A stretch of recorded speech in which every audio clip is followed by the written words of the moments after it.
that petroleum wasn't what we thought it was, that it wasn't a fossil fuel, that it didn't come from fossil animal. Yeah. Is it just a mineral? Is it a mineral like any other mineral?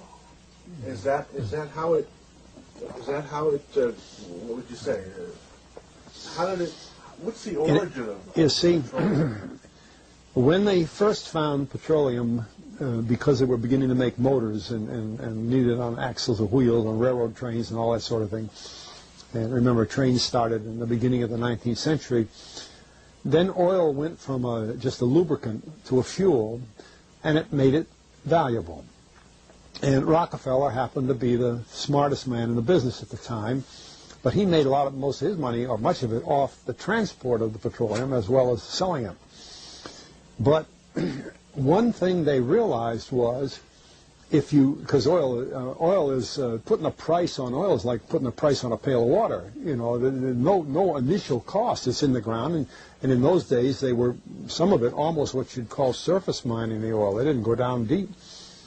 So in order to get the price up, they hit on the idea that they would have to make it appear to be scarce. That after we take the next few barrels out, we're probably going to have to close this well, you know, that kind of thing.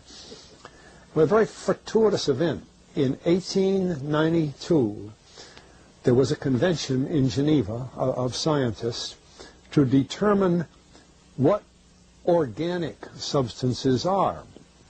Well, the definition of organic is a substance with hydrogen, oxygen, and carbon. And so it's usually a living substance, a tree. You analyze a dead tree, hydrogen, carbon, and oxygen, and grass, and so on, living things. Animals, we are hydrogen, oxygen, and carbon. So at this Geneva Convention, Rockefeller took advantage of sending some scientists over who said, oil, petroleum, is hydrogen, oxygen, and carbon. Therefore, it must be derived from the spoiling, the rotting of formerly living matter. And playing the game properly, when this scientific convention was over, they defined oil as the residue from formerly living matter.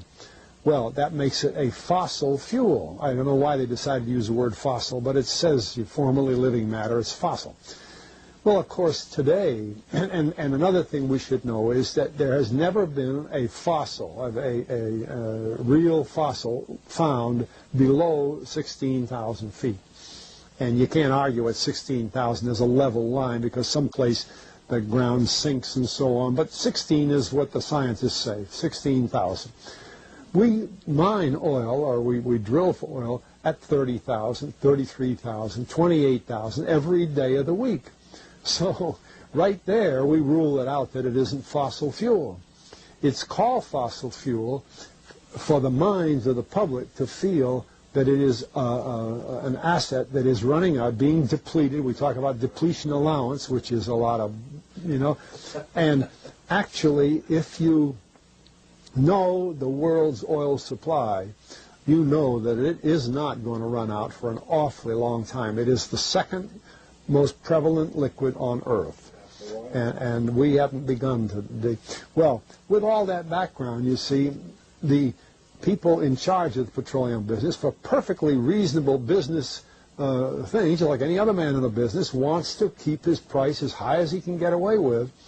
And the way to do is just say, well, there's no more. With the last barrel is going to cost $1,000, and then it's all done. And they preach that stuff. What bothers me is that in geology books, it's in there. The geologists say it's a fossil fuel. Somehow they've been bought. I went to a 4-year federal staff energy seminar run by the government of the United States during the so-called energy crisis. I was the participant that represented the railroad industry. The airline industry was there. Every AA, administrative assistant of senators and congressmen, was there. The CIA was there, the Defense Department was there, the State Department was there. Sometimes sitting right in front of me in the row would be Henry Kissinger with his friend, the head of Department of Defense, That's too bad. I can't put the names with them. But anyway, people like that, top men in the government, sitting there listening to the Federal Staff Energy Seminar.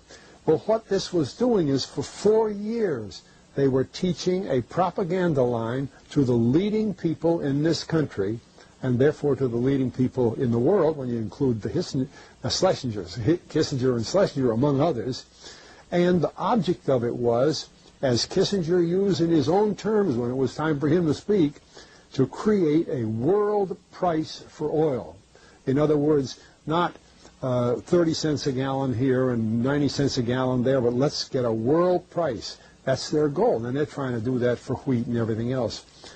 We don't realize what the controls are, whether it's oil or some of these other things. Almost everything today is being categorized at the highest price they can possibly make it go.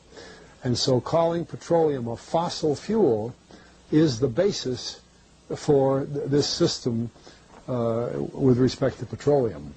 And I don't know if the name Arthur Kantrowitz rings any bell. Arthur Kantrowitz is the head of the Kantrowitz Labs set up by the AFCO company near Boston, Scientific Laboratories, and a great man in the scientific world.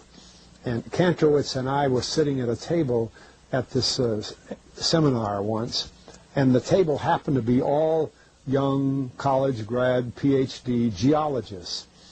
And so just to get a conversation started, I turned to Kantrowitz and I said, Arthur, what do you think about this foolishness of these speakers talking about fossil fuel? And it was kind of put up. He started laughing. He said, you know, that gets me. He says, I don't have a geology degree, but he had 1,000 other degrees. And he said, I don't understand. He said, you'd think that these heads, these other fellows at the table, we did it on purpose, start listening, you know. And he asked, he said, are you gentlemen? He says, you're here at the meeting. Are you gentlemen by any chance geologists? And one fellow, yes, I am. And the other, yeah. He said, well, why don't you tell me? He said, why is oil? You know, he went on like that. We brought the house down because nobody could argue with Kantrowitz. He like Einstein. People aren't going to. And he told him right there. He said, just drop it. But it's in all the books and in all the papers. But it started from that strange meeting in 1892, a scientific convention. I have a big, thick scientific encyclopedia put out by the D. Van Oosteren Company that's about 15 years old now, but it has the whole story of the conference. It doesn't have the Rockefeller part, but it has the whole story of how they straightened out organic chemicals and how it's all figured, and they've got petroleum right in there. Amazing. Amazing. So these aren't accidental things, you see. There's a dollar sign behind almost everything.